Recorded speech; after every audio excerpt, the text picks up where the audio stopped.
ಮಾಜಿ ಶಾಸಕ ವೈ ಸಂಪಂಗಿ ಅವರಿಂದ ಸ್ಪಷ್ಟೀಕರಣ. ಡಿಸಿಸಿ ಬ್ಯಾಂಕ್ ಎಲೆಕ್ಷನ್ನಿಂದ ಪ್ರವೀಣ್ ಸಂಪಂಗಿ ನಾಮಪತ್ರ ವಾಪಸ್ ಹಿನ್ನೆಲೆ ಯಾವುದೇ ಪ್ರಭಾವ ಒಳಗಾಗದೆ ನಾಮಪತ್ರ ವಾಪಸ್ ಪಡೆದಿದ್ದೇವೆ. ನಮ್ಮದೇ ಪಕ್ಷದ ಮಾಜಿ ಸಚಿವ ವರ್ತೂರು ಪ್ರಕಾಶ್ ಚುನಾವಣೆಗೆ ಸಹಕಾರ ನೀಡಲಿಲ್ಲ. ಗೋವಿಂದಗೌಡರಿಗೆ ಬೆಂಬಲ ನೀಡಲು ನಮಗೆ ಇಷ್ಟವಿಲ್ಲ. ರಾಜಕೀಯವಾಗಿ ನಮ್ಮನ್ನು ತುಳಿದಿದ್ದು ಮಾಜಿ ಅಧ್ಯಕ್ಷ ಗೋವಿಂದಗೌಡ. ಕೋಲಾರ ಚಿಕ್ಕಬಳ್ಳಾಪುರ ಡಿಸಿಸಿ ಬ್ಯಾಂಕ್ನಲ್ಲಿ ಅವ್ಯವಹಾರಕ್ಕೆ ಕಾರಣ ಗೋವಿಂದಗೌಡ. ಕೋಲಾರದಲ್ಲಿ ಕೆಜಿಎಫ್ ಮಾಜಿ ಶಾಸಕ ವೈ ಸಂಪಂಗಿ ಹೇಳಿಕೆ.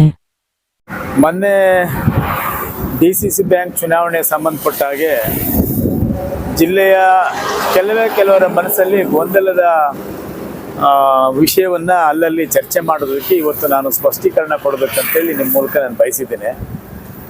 ನಾನು ಈಗಾಗಲೇ ಕೊಡಬೇಕಾಗಿತ್ತು, ಮತ್ತು ನನ್ನ ವೈಯಕ್ತಿಕ ಕೆಲಸಗಳಿಗೋಸ್ಕರ ಒಂದು 2-3 ದಿನಗಳಿಂದ ನಾನು ಬೇರೆ ಕಡೆ ನಾನು ಕೆಲಸದಲ್ಲಿದ್ದೆ. ಹಾಗಾಗಿ ನಿಮ್ಮ ಜೊತೆ ನಾನು ಮಾತಾಡೋಕ್ಕಾಗಿಲ್ಲ. ಡಿಸಿಸಿ ಬ್ಯಾಂಕಲ್ಲಿ ಸ್ಪರ್ಧೆ ಮಾಡಿದಂಥ ನನ್ನ ಮಗ ಯಾಕೆ ವಾಪಸ್ ತಗೊಂಡ್ರು ಅನ್ನುವಂಥ ವಿಷಯದ ಬಗ್ಗೆ ಮಾತ್ರ ನಾನು ಮಾತಾಡ್ತೇನೆ.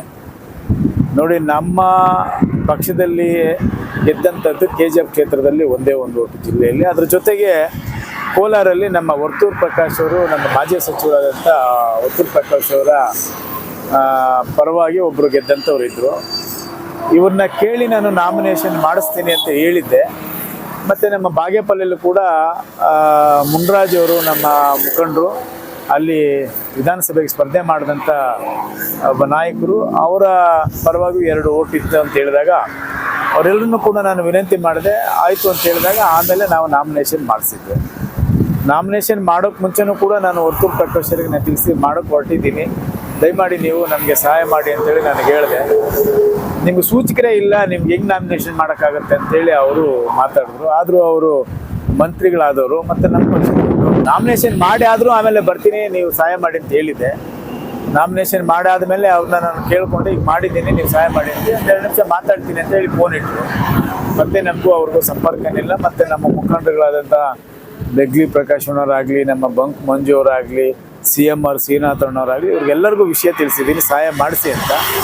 ಕೊನೆಗಳಿಗೆವರೆಗೂ ಅವರು ನಮಗೆ ಸಹಾಯ ಮಾಡೋಕ್ಕೆ ಬಂದಿಲ್ಲ. ನಾನು ಕೇಳಿದಾಗ ವರ್ತೂರು ಪ್ರಕಾಶ್ ಅವರು ಏನು ಹೇಳಿದ್ರೆ, ಇಲ್ಲ ನಾನು ಗೋವಿಂದಗೌಡರು ಸಿಂಡಿಕೇಟಲ್ಲಿ ನಾನು ಸ್ಪರ್ಧೆ ಮಾಡಿಸೋದು, ಹಾಗಾಗಿ ನಿಮಗೆ ವೋಟ್ ಹಾಕ್ಸೋಕ್ಕಾಗೋದಿಲ್ಲ, ಅವ್ರು ನನ್ನ ಮಾತು ಕೇಳೋದಿಲ್ಲ ಅಂತ ಹಂಗಂದ್ರು ಅವರು.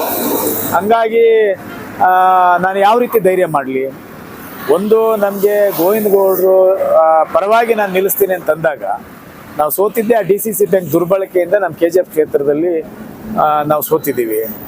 ನನ್ನ ಕ್ಷೇತ್ರದ ಜನರ ಹಿತಕ್ಕೋಸ್ಕರ, ನಮ್ಮ ಪಕ್ಷದ ನಮ್ಮ ಕ್ಷೇತ್ರದಲ್ಲಿ ಬೆಳವಣಿಗೆಗೋಸ್ಕರ, ನಮ್ಮ ಕ್ಷೇತ್ರದ ಸಾವಿರಾರು ಜನ ಭಾರತೀಯ ಕಾರ್ಯಕರ್ತರ ಭವಿಷ್ಯಕ್ಕೋಸ್ಕರ ನಾವು ಎಲ್ಲ ಮುಖಂಡಗಳಲ್ಲಿ ಚರ್ಚೆ ಮಾಡಿ, ನಮ್ಮ ಪಕ್ಷದ ಮುಖಂಡರು ನಮ್ಮ ತಾಲೂಕಿನ ಮುಖಂಡರ ಜೊತೆಲಿ ಚರ್ಚೆ ಮಾಡಿ ನಾವು ನಿಂತರೆ ಗೆಲ್ಲುವಂಥ ಮತ ನಮ್ಮ ಹತ್ರ ಇದೆಯಾ ಇಲ್ಲ ಅನ್ನುವಂಥದ್ದನ್ನು, ಮತ್ತು ನಮ್ಮ ಪಕ್ಷದಲ್ಲಿ ಇದ್ದಂಥ ನಮ್ಮ ಜಿಲ್ಲೆಯಲ್ಲಿ ವರ್ತೂರು ಪ್ರಕಾಶ್ ಅವರು ಅವ್ರಿಗೆ ಸಹಾಯ ನಮಗೆ ಸಹಾಯ ಮಾಡಿದರೆ ನಾವು ಖಂಡಿತ ಗೆಲ್ಲೋಕ್ಕೆ ಸಾಧ್ಯ ಇತ್ತು. ನಾವು ಗೆಲ್ಲೋಕ್ಕೆ ಸಾಧ್ಯ ಆಗದಿರ್ತಕ್ಕಂಥ ಪರಿಸ್ಥಿತಿಯಲ್ಲಿ ಮುಂದೇನು ಅನ್ನುವಂಥ ಸಂದರ್ಭ ಬಂದಾಗ ಈ ಜಿಲ್ಲೆಯಲ್ಲಿ ಡಿಸಿಸಿ ಬ್ಯಾಂಕಲ್ಲಿ ಕಳೆದ 10 ವರ್ಷಗಳಿಂದ 7-8 ವರ್ಷಗಳಿಂದ ಅಂತ ಇಟ್ಕೊಳ್ಳಿ ನಡೆದಂಥ ಹಣ ದುರ್ಬಳಕೆ ಇದೆಲ್ಲವೂ ಕೂಡ ಸಾರ್ವಜನಿಕವಾಗಿ ಜನರ ಮುಂದೆ ಇದು ಯಾವುದು ಸತ್ಯ ಸುಳ್ಳು ಅನ್ನುವಂಥದ್ದು ಬರಬೇಕಾಗಿದೆ. ಅದಕ್ಕೆ ಈ ಜಿಲ್ಲೆಯಲ್ಲಿ ಚುನಾವಣೆಯಲ್ಲಿ ಅವ್ರು ಯಾರೇ ಸ್ಪರ್ಧೆ ಮಾಡಲಿ, ಅವ್ರು ಯಾರನ್ನ ಮಾಡ್ಕೊಂಡ್ಲಿ, ನಮ್ಗೆ ಅದಕ್ಕೆ ಸಂಬಂಧ ಇಲ್ಲ. ಒಳ್ಳೆ ರೀತಿಯಲ್ಲಿ ಆಡಳಿತ ನಡೆಸುವಂಥವ್ರು ಬರಬೇಕು.